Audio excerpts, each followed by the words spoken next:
Welcome to computer tech zone. तो दोस्तों, स्वागत है आप सभी का कंप्यूटर टेक जोन पर। और आज हम कवर करने वाले हैं कंप्यूटर का वर्गीकरण, यानी कि कंप्यूटर के प्रकार। तो देखिए, स्टार्ट करते हैं यहाँ से कि कंप्यूटर है क्या, है ना।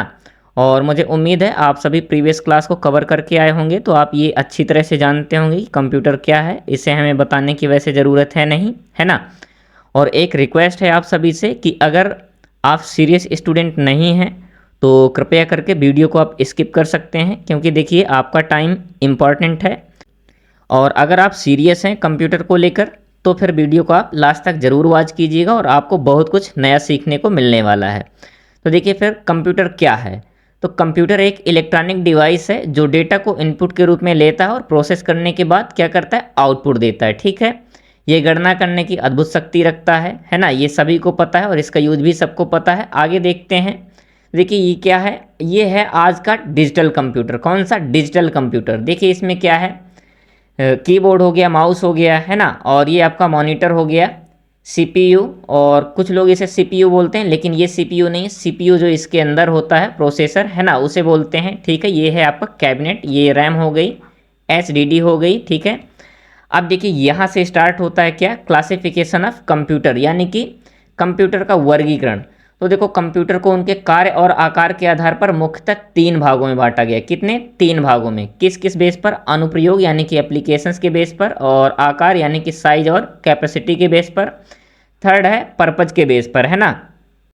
तो देखिए सबसे पहले किस टाइप में है, यानी कि फर्स्ट टाइप में चलते हैं, एप्लीकेशन के बेस पर। तो देखो सबसे पहले आता है एनालॉग कंप्यूटर। कौन सा? Analogue computer.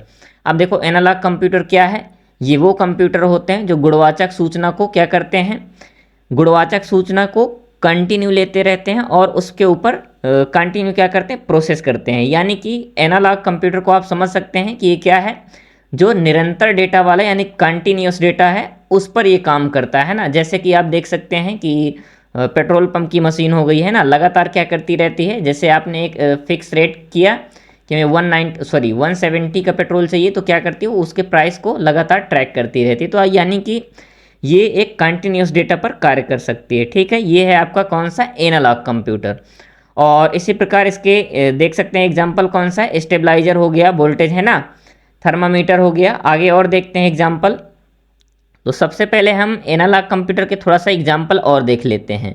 और एक चीज़ और, ये एनालॉग और डिजिटल कंप्यूटर, यानी कि एनालॉग कंप्यूटर और डिजिटल कंप्यूटर को मैंने एक कंप्लीट वीडियो में क्या किया है, पूरी तरह से कंपेयर किया है। तो अगर आप नहीं देखें उसे तो प्लीज़ एक बार चैनल में विजिट करके उस वीडियो को ज़रूर देखिएगा। ठीक है, ये बहुत सारे कॉन्सेप्ट आपके क्लियर करने वाला है। फिर देखिए यहाँ से क्या है, आप एनालॉग के एग्जाम्पल देख लेते हैं। तो देखो स्पीडोमीटर हो गया आपका, है ना, और क्या है, थर्मामीटर हो गया, एनालॉग क्लॉक हो गई, और सिस्मोग्राफ हो गया जो भूकंप की तीव्रता मापता है। ठीक है, अब यहाँ देख सकते हैं आप क्या एग्जाम्पल देख सकते हैं, किसके? तो ये हैं आपके एनालॉग के एग्जाम्पल। तो आप देख सकते हैं यहाँ पर क्या है, स्पीडोमीटर हो गया, थर्मामीटर हो गया, और ईसीजी मशीन हो गई, पेट्रोल पंप की मशीन हो गई। ये है आपका थर्मामीटर।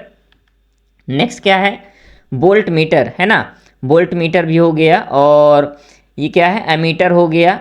फिर क्या है, मरकरी हो गई। और ये क्या है, उड़ान प्रशिक्षण में उपयोग। ये देखिए यहाँ पर एक उपयोग दिया है, लेकिन ये क्या है, ये सभी इसके क्या है, एग्जाम्पल हैं। ठीक है, मैं एक बार कलर चेंज करता हूँ, ये क्या है, आपके सभी एग्जाम्पल हैं। ठीक है, आगे देखते हैं। अब देखिए ये क्या है, स्पीडोमीटर हो गया आपका। फिर ये है आपका बोल्ट मीटर। और ये क्या है, ये है आपका इलेक्ट्रिक मीटर, है ना। आपने देखा होगा एक लाइट क्या करती रहती है, ब्लिंक करती रहती है ना, लगातार क्या करती है, ब्लिंक करती रहती है, और वो रीडिंग को क्या करती रहती है, पुश करती रहती है। तो ये भी एनालॉग का एग्जाम्पल, यानी कि एनालॉग का कॉन्सेप्ट ही है कि किसी भी कंटिन्यू डेटा पर काम कर सकता है। ठीक है, आगे देखते हैं। जो आपकी स्टॉप वॉच होती है ना, ये भी क्या है, एनालॉग का एग्जाम्पल है। एमीटर हो गया और बैरोमीटर हो गया। ठीक है, फिर देखिए यहाँ से स्टार्ट होता है आपका क्या, डिजिटल मीटर है, डिजिटल कंप्यूटर। अब देखो डिजिटल कंप्यूटर क्या है, तो जितने भी आधुनिक कंप्यूटर हैं आजकल वो सभी कौन से हैं, तो भाई वो सभी क्या हैं, डिजिटल कंप्यूटर है ना। अब देखो इनका काम क्या होता है, तो ये अंकों की गणना करने वाले डिजिटल कंप्यूटर कहलाते हैं। ये बाइनरी डिजिट, सबसे इंपॉर्टेंट चीज, ये बाइनरी डिजिट यानी 0 और 1, यानी 0 1 के बेस पर क्या करते हैं, काम करते हैं। ठीक है, इनकी विशेषता क्या होती है, कि अधिक एक्यूरेट होते हैं, है ना, और जितने भी डेस्कटॉप और लैपटॉप होते हैं सभी इसी श्रेणी में आते हैं और हर जगह अवेलेबल होते हैं, यानी कि घर हो गया, ऑफिस हो गया, हर जगह पर ये आपको मिल जाते हैं। ठीक है, अब देखिए ये है आपका डिजिटल कंप्यूटर का फिगर, आप देख सकते हैं। ठीक है, ये इनपुट डिवाइसें हो गई आपकी, ये आउटपुट डिवाइसें हो गई, ये स्टोरेज डिवाइस हो गई और ये आपका क्या है, सीपीयू। ठीक है, आगे देखते हैं। अब देखो डिजिटल कंप्यूटर के कुछ एग्जाम्पल देख लेते हैं। तो देखो क्या है, डेस्कटॉप है ना, लैपटॉप और स्मार्टफोन, स्मार्ट वॉच भी डिजिटल कंप्यूटर ही है ना, कैलकुलेटर हो गया वो भी डिजिटल।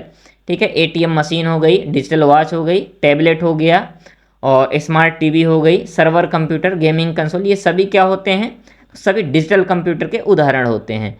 अब देखो डिजिटल कंप्यूटर की विशेषताएं क्या होती हैं, तो ये काफ़ी तेज़ गति से कार्य कर सकते हैं और सटीक जानकारी यानी कि सटीक परिणाम दे सकते हैं। अगर आपने सही डेटा दिया है तो 100% एक्यूरेसी के साथ एकदम करेक्ट परिणाम आपको देंगे। ठीक है, डेटा को स्टोर कर सकता है बिल्कुल और गणना तथा लॉजिक आधारित कार्य कर सकता है। हाँ, अब यहाँ से देखते हैं हाइब्रिड।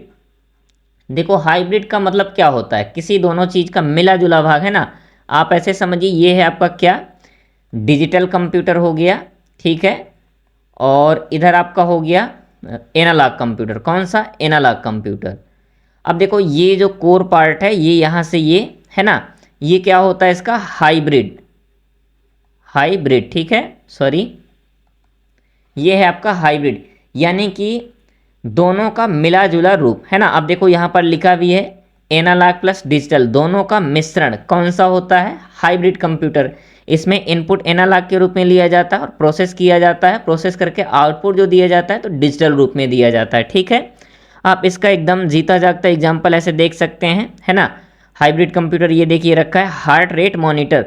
आपने देखा होगा हॉस्पिटल में हार्ट रेट ऐसे करके है ना क्या करते रहते हैं, ट्रैक करता रहता है। तो वो कौन सा कंप्यूटर होता है, तो आपका हाइब्रिड कंप्यूटर है। कौन सा, हाइब्रिड कंप्यूटर। ठीक है, और ईसीजी, डायलिसिस मशीन, ये सभी हाइब्रिड कंप्यूटर के एग्जाम्पल होते हैं।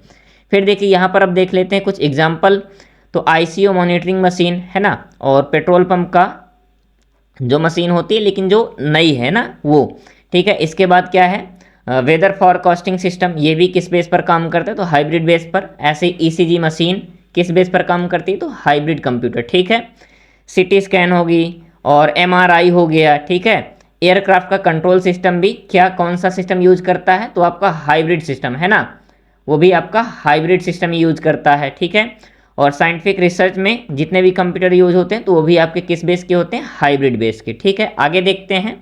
अब देखो यहाँ एक छोटा सा क्वेश्चन है, वैसे उम्मीद है आप सभी लोग इसका आंसर दे देंगे।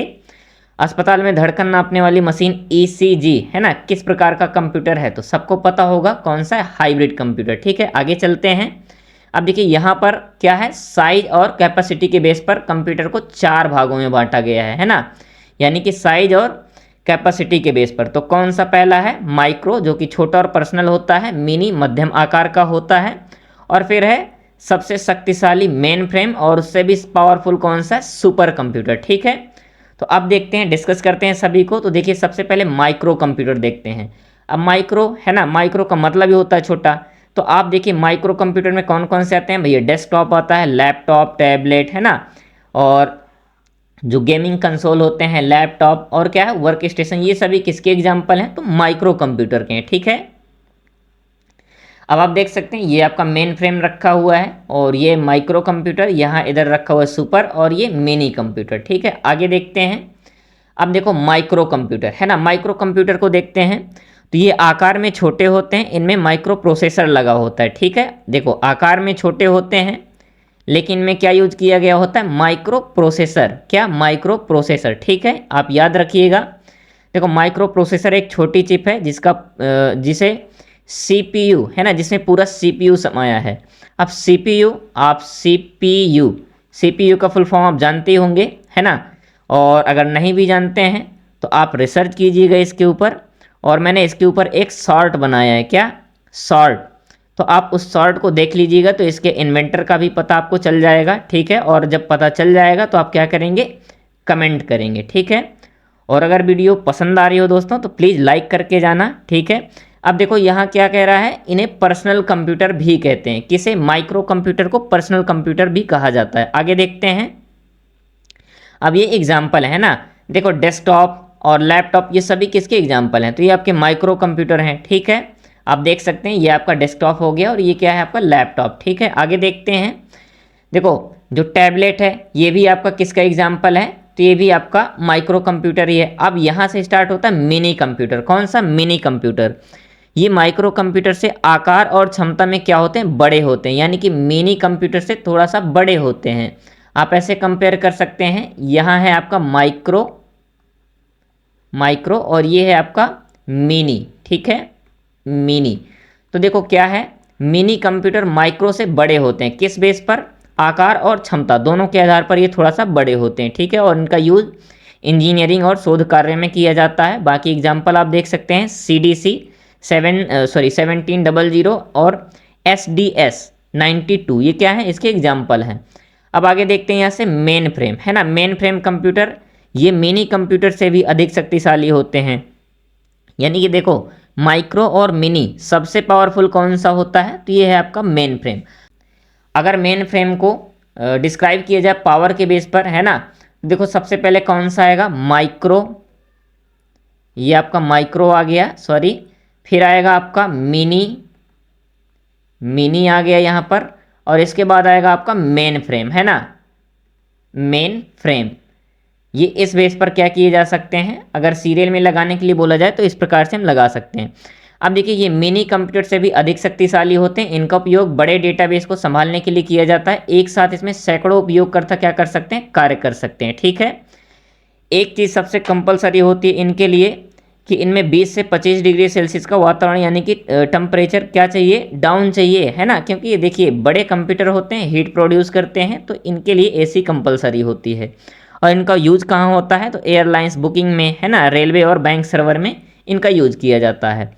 आगे देखते हैं सुपर कंप्यूटर, जो कि सुपर है, आप सभी जानते हैं ये क्या होते हैं? सबसे पावरफुल होते हैं, ठीक है, और पैरेलल प्रोसेसिंग की क्षमता रखते हैं। करोड़ों की कीमत, बिल्कुल देखिए सुपर कंप्यूटर सबसे पावरफुल हैं, तो भाई सबसे महंगे भी हैं, ठीक है। इनका यूज कहाँ करते हैं? तो मौसम अनुमान में, अंतरिक्ष अनुसंधान में और परमाणु विज्ञान में किया जाता है। एग्जाम्पल आप देख सकते हैं क्रे 1 और क्रे XMP, है ना। और भारत के बेस पर अगर बोला जाए तो परम हो गया, परम। और आपसे एक क्वेश्चन है ना, कि भारत का पहला सुपर कंप्यूटर कौन सा था और भारत में पहला कंप्यूटर कब और कहाँ लगाया गया? ठीक है, ये आपसे दोनों क्वेश्चन हैं और मुझे उम्मीद है आप सभी इसका आंसर देंगे, ठीक है। आगे देखते हैं। अब देखिए भारत का सुपर कंप्यूटर, तो भारत का सुपर कंप्यूटर कौन सा है? वैसे पहला तो था परम 8000, है ना,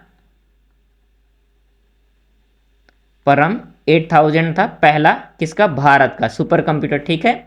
जब अमेरिका ने क्रे को देने से मना कर दिया था तब भारत में CDAC के द्वारा कंप्यूटर बनाया गया था परम सुपर कंप्यूटर, ओके। अब देखिए यहाँ पर मोदी जी आ गए हैं, सुपर कंप्यूटर की बात कर रहे हैं, तो थोड़ा सा आप मोदी जी के साथ एक बढ़िया सा पॉडकास्ट रिकॉर्ड कर सकते हैं। आगे चलते हैं। देखिए यहाँ पर उद्देश्य के बेस पर वर्गीकरण, यानी कि अब यहाँ दिए गए उद्देश्य के आधार पर कंप्यूटर कितने प्रकार के होते हैं? तो देखो 2 प्रकार के होते हैं। कौन कौन से? एक सामान्य उद्देश्य, यानी कि जो हर काम के लिए, जैसे कि पत्र लिखना, डेटाबेस बनाना, इन सभी सामान्य कार्यों के लिए किया जाता है। और दूसरा विशेष उद्देश्य, यानी कि किसी स्पेशल पर्पज़ के लिए, जैसे कि अंतरिक्ष अनुसंधान, मौसम विज्ञान और चिकित्सा जैसे क्षेत्रों के लिए, ठीक है। तो उद्देश्य के आधार पर कंप्यूटर 2 प्रकार के होते हैं, सामान्य उद्देश्य और विशेष उद्देश्य। अब देखो इनके उपयोग क्या है? तो देखो औद्योगिक उपयोग, यानी कि कारखानों में मशीनों को नियंत्रित करने के लिए कंप्यूटर का हाथ है। हाँ, आपने बिल्कुल देखा होगा कुछ मशीनें ऐसे होती हैं जो क्या करती रहती हैं? ऑटोमेटिक सब काम करती रहती हैं। तो उनमें किसका काम ही होता है? वो जो काम होता है तो आपके कंप्यूटर ही किए रहते हैं, है ना। एक बार उन्हें आपने इंस्ट्रक्शन दे दिया, है ना, और जैसे ही आपने इंस्ट्रक्शन दिया तो इंस्ट्रक्शन के बेस पर वो लगातार काम को करते रहते हैं। आप जैसे देख सकते हैं कि स्टील, कागज़ और ऑटोमोबाइल निर्माण के क्षेत्र में इनका यूज किया जाता है, ठीक है। आगे देखते हैं संचार एवं यातायात। अब देखो ये सब बताने की ज़रूरत है नहीं, ऑनलाइन बुकिंग के लिए आप घर बैठे कर सकते हैं, वो भी कंप्यूटर के माध्यम से, ठीक है। सड़क में यातायात नियंत्रण, आपने देखा होगा ऐसे 3 लाइट्स रहती हैं, है ना, रेड, येलो और ग्रीन, क्या करते हैं? ऑटोमेटिक रूप से क्या करती रहती हैं? काम करती रहती हैं। एक बार इंस्ट्रक्शन आपको दिया जाता है बस, है ना। आगे देखते हैं फिर देखिए एजुकेशन के फील्ड में बिल्कुल देखिए कंप्यूटर का अगर सबसे बड़ा रोल है तो एजुकेशन के फील्ड में बहुत ज़्यादा योगदान है। किस में? एजुकेशन में। अब एजुकेशन में भी है ना, मेडिकल क्षेत्र में भी है, हर फील्ड में है वैसे। ठीक है, आगे देखते हैं। मनोरंजन एवं खेल, बिल्कुल आप कंप्यूटर में गेम खेल सकते हैं स्पेशल इफेक्ट के द्वारा, और फिल्म निर्माण के क्षेत्र में काफ़ी क्रांतिकारी बदलाव आए हैं। गेम का क्या कर सकते हैं? रिप्ले देख सकते हैं। ठीक है, ये कंप्यूटर के माध्यम से ही सब संभव हो पाया है। आगे देखते हैं ई गवर्नेंस, है ना। ई गवर्नेंस यानी कि सरकारी सेवाओं को इंटरनेट के माध्यम से नागरिकों तक पहुंचाना ही ई गवर्नेंस है। आप ई गवर्नेंस को समझ गए होंगे। देखो ई गवर्नेंस में क्या है, एक आम नागरिक भी इंटरनेट के माध्यम से सरकारी सेवाओं को अच्छी तरह से समझ सकता है, जान सकता है। ठीक है, ये आपका है ई गवर्नेंस। जैसे पारदर्शिता और कुशल शासन प्रणाली, है ना। G2C और G2B और G2G यानी कि गवर्नमेंट टू कंज्यूमर या कस्टमर, और government to business, government to government, है ना। जैसे कि आप देख सकते हैं, जैसे केंद्र सरकार और राज्य सरकार अगर अपना डेटा एक दूसरे को साझा करेंगी तो G2G यानी कि गवर्नमेंट टू गवर्नमेंट के बेस पर जाएगा। जैसे पुलिस विभाग क्या करता है, कोई भी अगर डेटा साझा करता है तो भी आपका G2G। जैसे कोई गवर्नमेंट है ना, और कोई इंस्ट्रक्शन दे रही किसे? बिजनेस को, तो ये किस बेस पे आएगा? G2B पर। ऐसे ही G2C, अब ये G2C सिटीजन भी होता है, यानी कि गवर्नमेंट टू सिटीजन, यानी गवर्नमेंट अगर कोई गवर्नमेंट टू सिटीजन, है ना, यानी गवर्नमेंट कोई भी अगर इंस्ट्रक्शन दे रही है तो डायरेक्ट वो सिटीजन तक भी पहुंच सकता है। ठीक है, और इसका सबसे बढ़िया है एग्जाम्पल सरकारी दफ्तरों के चक्कर से मुक्ति, बिल्कुल, है ना। ई गवर्नेंस से ये काफ़ी फायदा हुआ है। अब देखते हैं कंप्यूटर की गति, है ना। तो कंप्यूटर कितनी भी बड़ी गणनाएं हो वो काफ़ी शीघ्र कर सकता है, यानी कि नैनो सेकंड में कर सकता है। जबकि अगर एक आम इंसान करने बैठेगा तो काफ़ी टाइम ले लेगा, लेकिन कंप्यूटर में विद इन सेकेंड कर देंगे। ठीक है, बात करते हैं एक्यूरेसी की। तो देखिए एक्यूरेसी के लिए एक सबसे बढ़िया रूल है ना, GI और GO, है ना, यानी कि गार्बेज इन और garbage out. Garbage in garbage out से मतलब ये है कि अगर आप गार्बेज इनपुट देंगे तो गार्बेज आपको आउटपुट भी मिलेगा।